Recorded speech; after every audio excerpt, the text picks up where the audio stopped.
आज के electro homeopathic video में आप सभी का स्वागत है।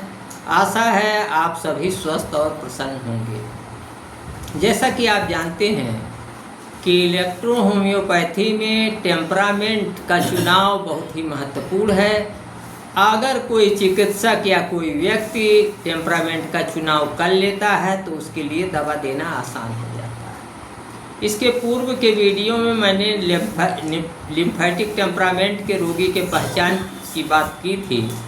आज हमारे वीडियो का विषय है सैंग्विन टेम्परामेंट, रक्त प्रकृति के रोगी की पहचान।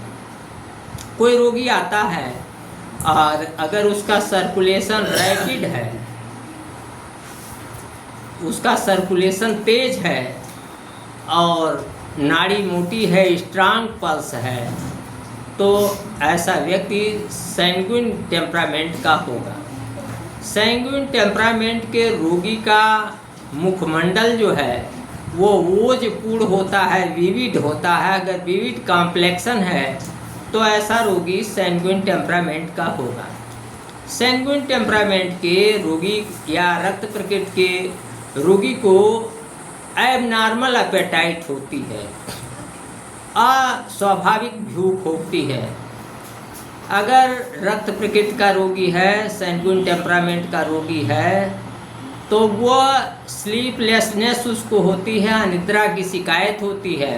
अगर किसी रोगी को अनिद्रा की शिकायत है, कोई रोगी शिकायत करता है कि उसे अनिद्रा आती है, नींद भली भांति नहीं आती है, तो ऐसा रोगी रक्त प्रकृति का होगा, सैंग्विन टेम्परामेंट का होगा।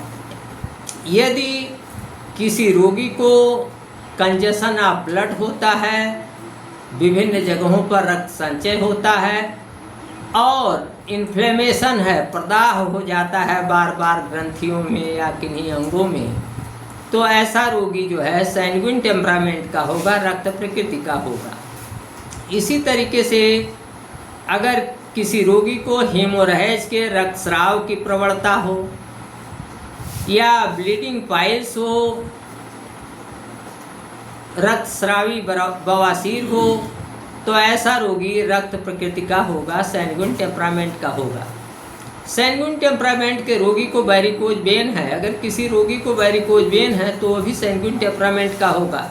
इसी तरीके से कोई शिकायत करता है कि उसे बार बार चक्कर आती है या उसे कब्ज रहता है, तो बार बार जिस रोगी को चक्कर आता है या कब्ज रहता है, ऐसा रोगी जो है वह सैंग्विन टेम्परामेंट का होगा या रक्त प्रकृति का होगा।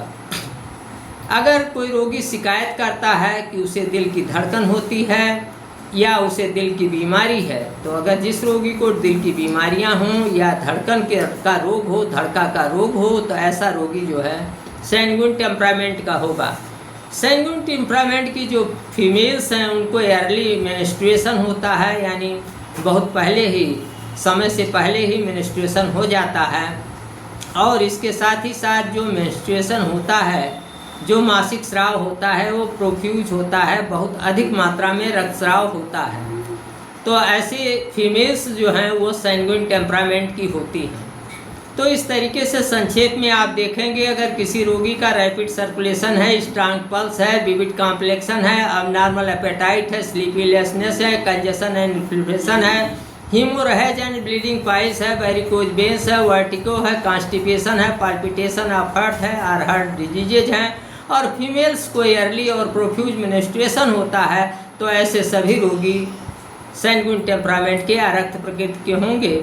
ऐसे रक्त प्रकृति के सैंग्विन टेम्परामेंट के रोगियों के लिए इलेक्ट्रो होम्योपैथिक दवा जो समूह है एंजिवाइटको समूह की दवाएं, एंजिवाइटको समूह में 3 औषधियाँ A1, A2, A1, A2 और A3।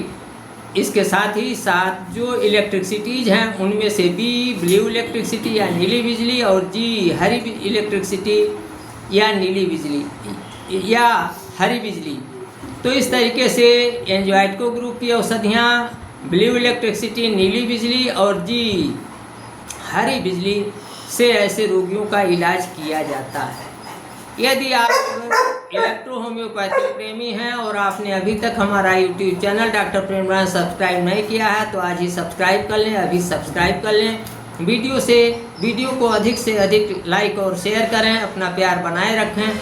आज की वीडियो में इतना है, अगले वीडियो में फिर मिलेंगे। नमस्कार, मैं डॉक्टर प्रेम नारायण।